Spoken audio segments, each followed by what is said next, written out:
এটা হচ্ছে humidity sensor. এই সেন্সরটির সাহায্যে আমাদের পানিকে সহজেই বাষ্পে তৈরি করতে পারি।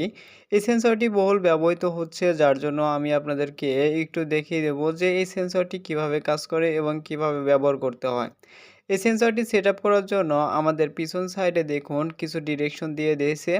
আপনারা এই ১ম, ২য়, ৩য় এই স্টেপগুলো ফলো করলে খুব সহজেই কিন্তু এটি সেট করে নিতে পারবেন। তো চলুন কথা না বাড়িয়ে এর প্যাকেটটি খুলে দেখি এই প্যাকেটের মধ্যে কি ধরনের সেন্সরটি রয়েছে। জাস্ট আমি প্যাকেটটি খুলে নিচ্ছি।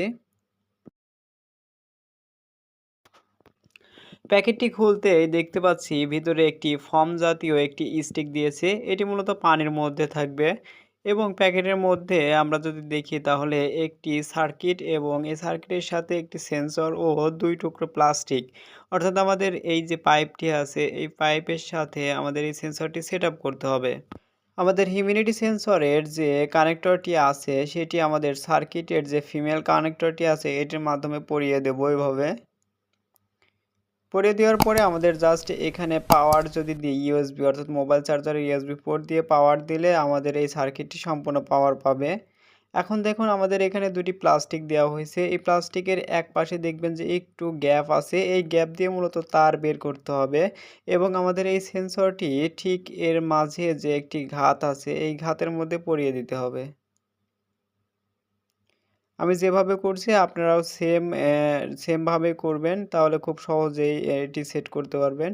এবং এই যে স্টিকটি ছিল সেটি এভাবে পরিয়ে দিয়ে জাস্ট আমাদের এখানে চাপ দিলে লক ৪ টি লেগে যাবে। অবশ্যই আপনাদের কিন্তু ভালোভাবে লাগাতে হবে, এছাড়া কিন্তু স্টিকটি বের হয়ে আসবে। দেখুন আমাদের সেন্সরটি এখন বর্তমানে রেডি হয়ে গেছে। এখন আমাদের একটি মগের প্রয়োজন হবে। আমি এই মগটির মধ্যে একটু পানি নিয়ে নেব। আমার প্রয়োজন অনুসারে আমি পানি নিয়ে নিচ্ছি।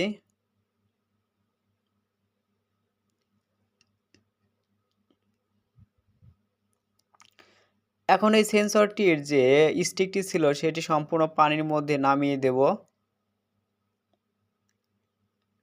এবং একটি মোবাইল ফোনের চার্জার থেকে এখানে ইউএসবি পোর্টের মাধ্যমে 5 ভোল্ট আমরা সাপ্লাই দেব। এবং এখানে আমাদের একটি সুইচ দেখতে পাচ্ছি। এই সুইচটি প্রেস করা মাত্রই দেখুন আমাদের পানি কিন্তু সাথে সাথে বাষ্পে রূপান্তর হচ্ছে। অর্থাৎ আমাদের কিন্তু এই ডিভাইসটি দিয়ে আর্দ্রতা নিয়ন্ত্রণ করতে পারি। আমাদের সুইচটি যদি আরেকবার প্রেস করি তাহলে টাইমার মোডে চলে যাবে। অর্থাৎ ১০ সেকেন্ড ধরে বাষ্প তৈরি করবে এবং ৫ সেকেন্ড বন্ধ থাকবে। দেন আবার ১০ সেকেন্ড চলবে। এভাবে কন্টিনিউ কিন্তু চলতেই থাকবে। এটা হচ্ছে টাইমার মোডের কাজ। এবং ৩ নাম্বারে পেস্ট করলে জাস্ট আমাদের এই সেন্সরটি বন্ধ হয়ে যাবে। পুনরায় আবার চালু করলে একভাবে চলতে থাকবে। দেন ২য় বার পেস্ট করলে টাইমার মোডে চলে যাবে এবং ৩য় বার পেস্ট করলে সেন্সরটি বন্ধ হয়ে যাবে। দেখুন কি পরিমাণ বাষ্প তৈরি হচ্ছে আপনারা দেখলেই বুঝতে পারবেন এবং দেখতেও কিন্তু ব্যাপক সুন্দর লাগছে। আমি একটু অন্ধকার করে এর পিছন সাইডে যদি একটি লাইট ধরি তাহলে দেখুন কি সুন্দর দেখাচ্ছে। আপনারা চাইলে এটি কিন্তু ব্যবহার করতে পারেন। এটি ব্যবহার করা খুবই ইজি, যেটি আমি দেখাই দিলাম। সো যাই হোক, ভিডিওটি আর বড় করতে চাচ্ছি না। যদি ভিডিওটি ভালো লেগে থাকে তাহলে অবশ্যই লাইক কমেন্ট করবেন। আর হ্যাঁ, একটি কথা ভুলে যাবেন না, অবশ্যই কিন্তু আমার এই চ্যানেলটাকে সাবস্ক্রাইব করে যাবেন। সবাই ভালো থাকবেন, সুস্থ থাকবেন।